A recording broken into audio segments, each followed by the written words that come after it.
Well, here we are again, another invention. I can't wash my pictures properly in my little darkroom box, so I want to be able to rinse them at least. Probably I'm going to do no more than half a dozen, 10 pictures at any given time. But I have made this. So I've got 3 boxes and I've got this little bit of space on the side. What I was thinking is I bought this little pump not so long back. It's a submersible pump and it's pretty powerful, considering it runs off of a USB port. And if you remember, I've already got my lights running off the USB port, so that'll actually be in the box as part of the box. And then it's quite quiet, but this little pump does actually shift a fair amount of water. So what I was thinking is that if I submerge this somehow in the box and then get it to push water down one end, so it's being circulated all the while, I came up with the idea of probably putting a plastic pipe in, fixing it to the side somehow. I don't want to start drilling holes in it, but then when it gets to the other end, having a means of a series of holes in the pipe, and that'll then push the water down to this end.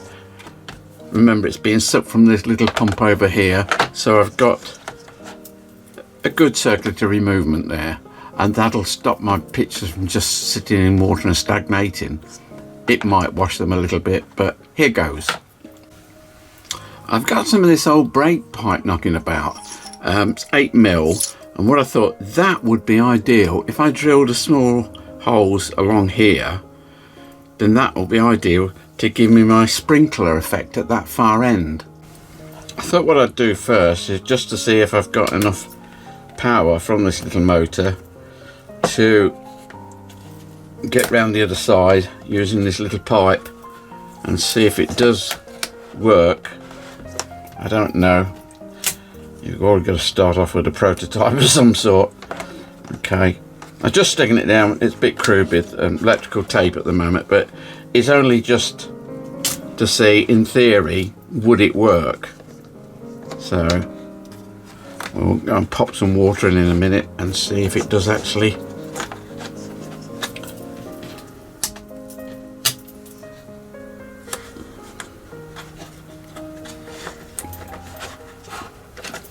Right, so that's it. It's all together, pretty crude, but it will give me a rough idea if it is possible and what sort of power I'm going to get from this pump. Okay, let's just put some water in, and I only have to get it so that the bottom of the pump is submerged, and hopefully that should work. I don't know if you can see it, but we'll have a go. So if I put the connection on, yes, no success. I don't know if you can see that. Look, there's a fair bit of water coming through there, and I'm sure that if I can rig something up at this far end, it would work.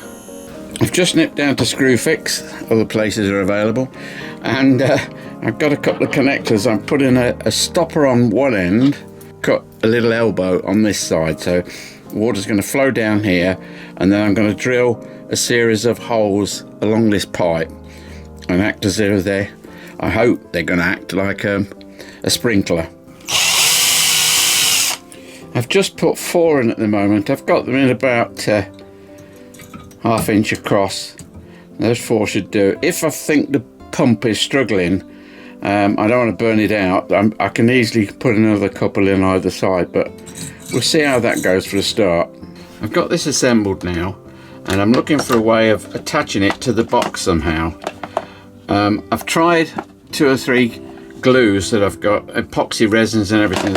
These cases are great, but they're so shiny. I've even tried roughing one up to see if that will give me adhesion, but it won't, so I'm going to have to come up with another idea. The only thing I can think of at the moment is to drill some small holes along the top here and probably use the old-fashioned cable ties. That's the only thing I can come up with. I'm going to try that. I think that's the best way around it. When you're doing these up, the sound that you're trying to find is You hear that little ratcheting sound? That means it's working. That's gone in there pretty tight. So is the other one. So that's that end done. Just need to put one at the back here somewhere, and then that should hold it. And just get this to go in here. It's a bit tricky, I know.